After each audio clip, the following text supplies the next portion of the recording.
نبی پاک نے اپنے جو 3 مقام بتائے، اب ان تینوں مقام کو پہلے سمجھیے گا کہ یہ کتنے بڑے بڑے مقامات ہوں گے اور کتنا اس میں فاصلہ ہوگا۔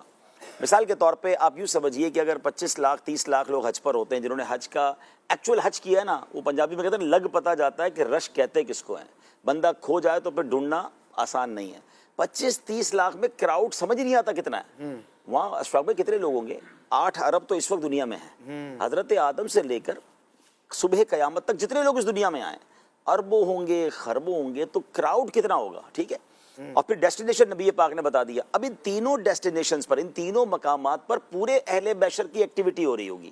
پورا اہل محشر پلسرات سے بھی گزرے، پورے اہل محشر جو ہیں وہ حوض کوثر پر بھی پانی کے لیے جو بھی آ رہے ہوں گے مسلمان، اور پھر نامہ اعمال کھل رہے ہوں گے۔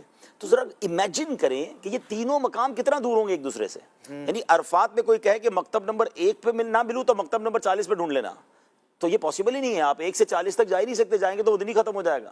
تو جب اتنا بڑا کراؤڈ کہیں بھی ایکٹیویٹی کر رہا ہوگا تو وہ نہ جانے کتنے ہزار میل پر وہ جگہ ایگزسٹ کرتی ہوگی جہاں اربوں لوگوں کو پلسرات سے گزارنا ہوگا۔ اور پلسرات کی جو لینتھ بیان ہوئی ہے، 5000 سال چڑھنے کی ہے راہ، 5000 سال وہ پیرالل ہے، 5000 سال اترنے کی راہ ہے۔ 15,000 ایئرز پل صراط کا ڈائمنشن ہے، اس کی لینتھ ہے، ٹھیک ہے۔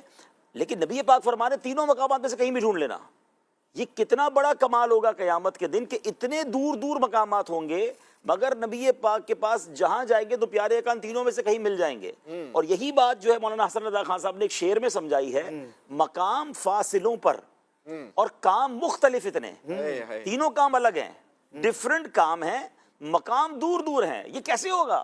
مقام فاصلوں پر کام مختلف اتنے، وہ دن ظہور کمال حضور کا ہوگا۔ ایکچولی اس دن بتایا جائے گا کہ نبی پاک کا کمال کیا ہے، دکھائی جائے گی محشر میں شان محبوبی کہ آپ ہی کی خوشی آپ کا کہا ہوگا، غلام ان کی عنایت سے چین میں ہوں گے، عدو یعنی دشمن حضور کا آفت میں مبتلا ہوگا۔ پھر ایک اور خوبصورت بات جو نبی پاک کی امت سے محبت چھلکتی ہے، ڈائمنشنز یا ڈیسٹینیشنز کون سے بتائے؟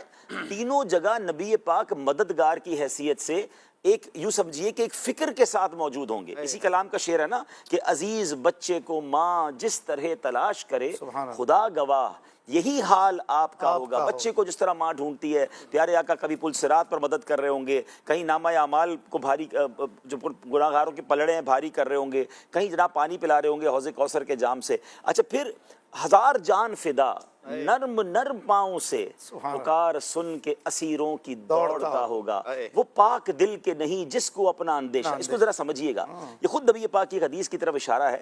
پیارے آقا علیہ الصلوۃ والسلام فرمائیں گے کہ جب تمام انبیاء کو نور کے ممبر دے دیے جائیں گے نا، تو میں اللہ رب العالمین کی بارگاہ میں کھڑا رہوں گا اس فکر کے ساتھ۔ حدیث کا خلاصہ ہے کہ کہیں مجھے جنت میں نہ بھیج دیا جائے۔ ذرا غور کیجئے گا، ساری دنیا کو فکر یہ ہوگی کہ ہمیں جنت میں بھیج دیا جائے، ہم رہ نہ جائیں۔ نبی پاک کو یہ فکر ہوگی کہ مجھے کہیں جنت میں نہ بھیج دیا جائے، میری امت پیچھے نہ رہ جائے۔ تو میں اللہ کی بارگاہ میں کھڑا رہوں گا کہ میرے امتیوں کو کسی طرح پہلے میں جو ہے ان کی شفاعت کر لوں۔ وہ پاک دل کے نہیں جس کو اپنا اندیشہ۔ پیارے آقا کو اپنی کیا ٹینشن ہے، ہم تو شافع روز محشر ہیں، مگر ہجوم فکر و تردد میں گھر گیا ہوگا۔ ایسی فکر ہوگی کہ بس یہ بھی امتی بخشا جائے، اس کی بھی شفاعت ہو جائے۔ اب اس میں ایک شعر تھا، میں بچپن سے ہی کلام سنتا ہوں، مگر مجھے ایگزیکٹلی سمجھ آیا جب میں نے الحمدللہ عرفات کے میدان میں ایک چیز دیکھی اور اس کے بعد اس کو ریئلائز کیا۔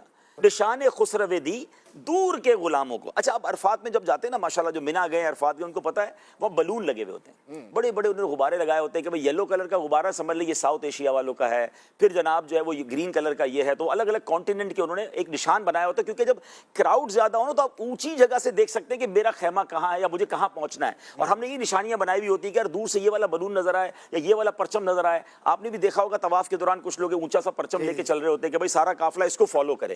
تو ایک حدیث پاک کا مضمون ہے کہ نبی پاک علیہ الصلوۃ والسلام کو جو لوائے الحمد عطا کیا جائے گا وہ ہزاروں گز لمبا ہوگا، اور یہ چھوٹا موٹا پرچم نہیں ہوگا۔ اس کی ایک الگ ڈائمنشن بیان ہوئی کہ اس کے نیچے کتنا عرصہ گھوڑ سوار گھوڑا دوڑاتا رہے، وہ اتنا لمبا پرچم ہوگا۔ لیکن یہ پرچم لگایا کیوں جائے گا؟ What is the reason? اب مثال دیتا ہوں، ہم یہاں سن رہے ہیں کہ یار پیارے آقا علیہ الصلوۃ والسلام کے قریب پہنچ جائیں گے تو مسئلہ تو سارٹ آؤٹ ہو جائے گا، مگر پیارے آقا کو ڈھونڈیں گے کیسے؟ اربوں لوگ ہوں گے تو نظر کیسے آئے گا کہ کہاں ہیں؟